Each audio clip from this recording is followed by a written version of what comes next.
Hello everybody, today we are back to talk about midpoint and distance formulas. These are going to keep coming up, especially the distance formula all year long, so you need to have a really good handle on it. So let's go ahead and jump right into it. So let's first start with the midpoint. So given the word midpoint, let's think for a moment what it might mean. There are some key pieces of this word that I want you to think about. The first point is mid. Okay, thinking about like middle, and then the second part of this word is point. So when I put it together, I think about the point that is in the middle, and that's the exact definition that we have right here. Well, not the exact, but close. Okay, so the midpoint is the point that divides a segment into two equal lengths, and we have a formula that goes along with that.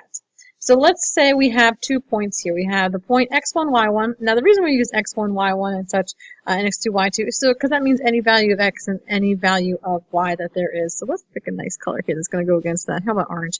Okay, so we have 2 points here. Now these are usually found on a coordinate plane when we do the midpoint formulas. I can also just give you those points as well. And what we're essentially going to do is find the point that's in the middle. So we're going to find the average of the x's and the average of the y's.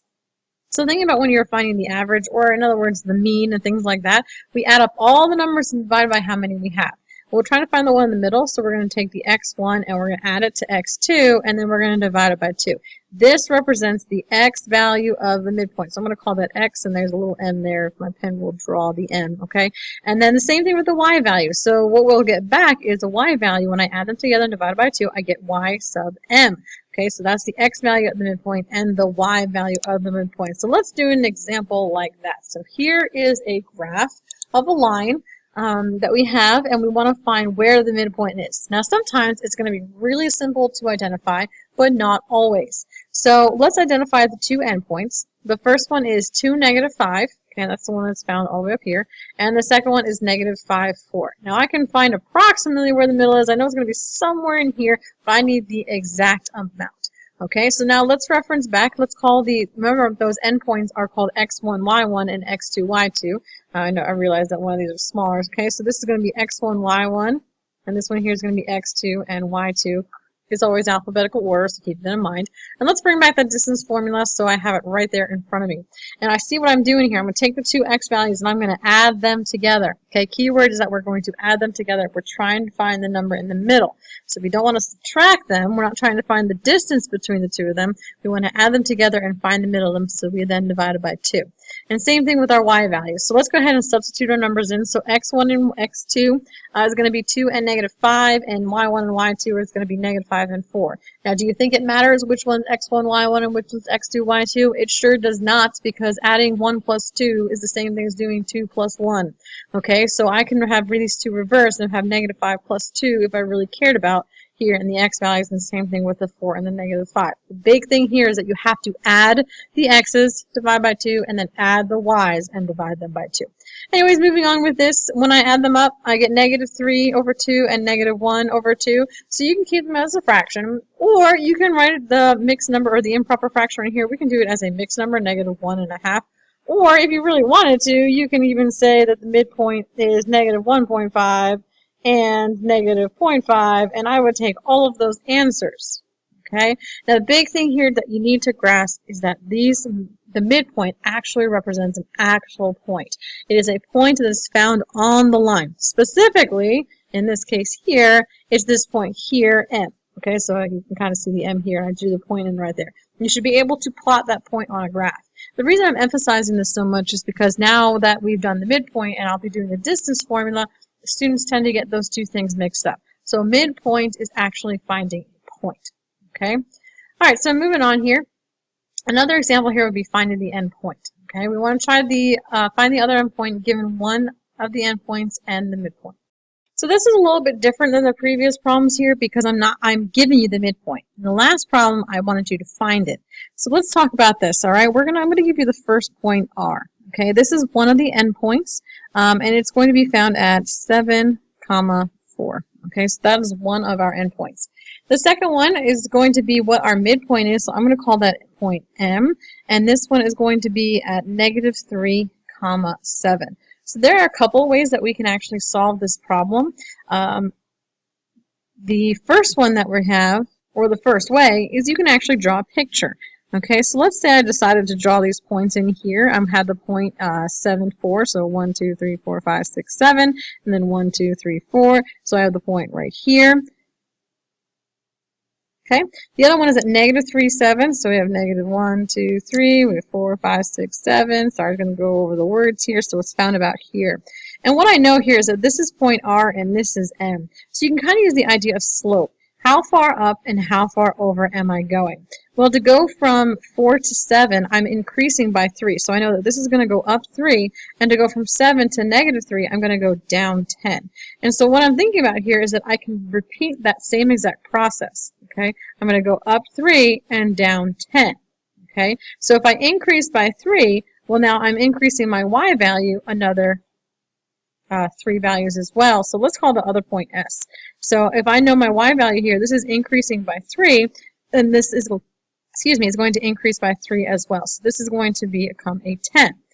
And for here, if I'm going from 7 down to negative 3, I'm going down by 10, I'm going to go down another 10. Okay, so to go from here to here, I'm decreasing by 10 once again. And I got myself negative 3 minus 10 is negative 13. Okay, so that's the first way that we can do it. Another way is to not even involve this at all and use the midpoint formula. Okay, I know one of the endpoints is 7, 4, so I know that the x value of one of them is 7. I don't know the other endpoint, so I'm going to call that x. When I take those two values and divide it by 2, I know I'm getting the x value of negative 3 for our midpoint. And same thing for the y values. I know if I take the value of 4 and add it to the other endpoint's y value divided by 2, I'm going to get the value of 7 here. Okay, so I can solve this. You can put this over 1 and cross multiply, or you can just multiply by 2, subtract, and so on. Okay, so these are just the different ways that you can solve this specific problem. Choose the one that makes the most sense. If you're a visual person, then this might be the best way for you. If you like to solve things using algebra, this may be for you. If you want some more help, please raise your hand, call us over, and one of the teachers, wherever you have, will help you out with this process. Okay. Going along with midpoint, we have something else called a segment bisector. A segment bisector can be a point, so a midpoint is also a segment bisector, a ray, a line segment, or even a plane that's going to intersect the segment at its midpoint. Okay, so in this case here, I see that I have myself a line, and that is cutting this segment AB into 2 pieces. And remember, the congruence markings is found by tick marks. Okay, like that. Unlike the angles are found using the arches. Okay, so when I have a segment bisector, I already know that pieces such as AO and OB, those things are going to be congruent to each other, which means their lengths are equal. Okay, we know that because the point in the middle is cutting everything in half, so everything is going to be equals on the left and the right. So that's just something to keep in mind. If I ever use the word segment bisector, you know what I'm talking about. Again, it's the word segment and not line. Okay, if I said line, lines continue on forever and ever and ever and never stop, so we really can't cut that in half. Okay, and there's going to be nowhere there's a midpoint for that. But line segments is a different case. Okay. All right, the other formula we want to talk about is the distance formula. It's a little bit more involved here, and some people are a little bit intimidated by that, okay? Because sometimes this isn't easy. We were working with a problem like this where I told you, say, the number here was at 1, and the other one was at 5, and you just subtracted the two numbers, 5 minus 1, got 4. Yay, nice and easy. However, we are going to be moving on to something that looks like this. Okay, where now I can't just count how many boxes or how far over I go because I'm on a slant. Okay, so since it's a diagonal, there's just no counting units straightforward. The length of this is not 4 units because I didn't go down 1, 2, 3, 4 boxes, or I didn't hit 4 boxes. Okay, so we can still use a ruler to calculate this length, but we have a formula so that we get the exact length. Because if I put a ruler up against this, odds are you're not going to get a whole number. You'll see as we do the distance formula. What is this good for? Well, in real life, this is really good for a couple things, okay? The first thing, it's usually is for whenever we're involving maps or grids. So, for example, if you were going to be taking a car trip and you wanted to find the distance from, one side of Pennsylvania to the other side using the Pennsylvania Turnpike, which is pretty more or less a very straight shot through Pennsylvania, you can use and find out how far apart they are. Flying a plane, talk to any pilot if they want to find how many miles it is to go, say, from California to Kentucky, how many miles that's going to be. If you want to target a rocket, you need to make sure or figure out how far away it is so that you can make sure you're angling everything correctly so it hits in the right spot. Or you can compute the distance to football. So it's the same idea as the rocket. Visualize the quadratics that you probably worked with last year. It's going to go up and come down, and you want to figure out, well, where is it going to land? Especially if you're a really good football player, it might be really good to know that kind of information, although you're probably not going to compute that while you're on the field, as there's too much going on at one time. Anyways, so our distance formula, like I said, is a little bit more involved, but it's still between 2 points. Now, in the midpoint formula, I added them together and divided by 2. The distance formula is a little bit different. What we're essentially looking at is the relationship on how far our change of x is and how far our change in y is. Okay, so we're trying to find these two lengths here and here. And when you can see, we're essentially forming a triangle here. We're going to get a little bit more specific to that in the future. But what you want to know is how far is x1 from x2? Well, the distance we find is by subtracting them.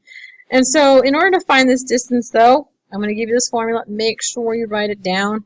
We're going to take the x values and subtract them. And we're going to take the y values and subtract them because, again, same idea. We want to find out how long this piece is from the A to B going up and down on the y-axis. So we find distance through subtracting. Now from there, we square them and add them and take the square root. Like I said, in the future, we'll talk about why we actually do that.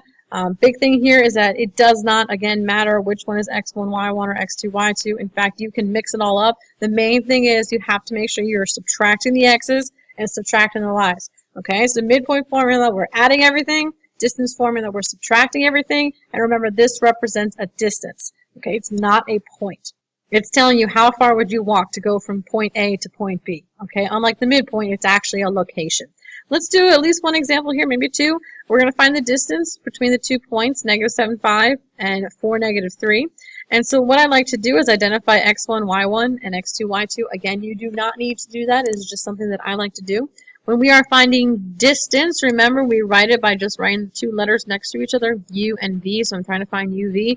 And our formula here is x2 minus x1. Does it matter if it was x1 minus x2? No. Again, all that matters is that you are subtracting the x's and subtracting the y's, keeping track of your signs.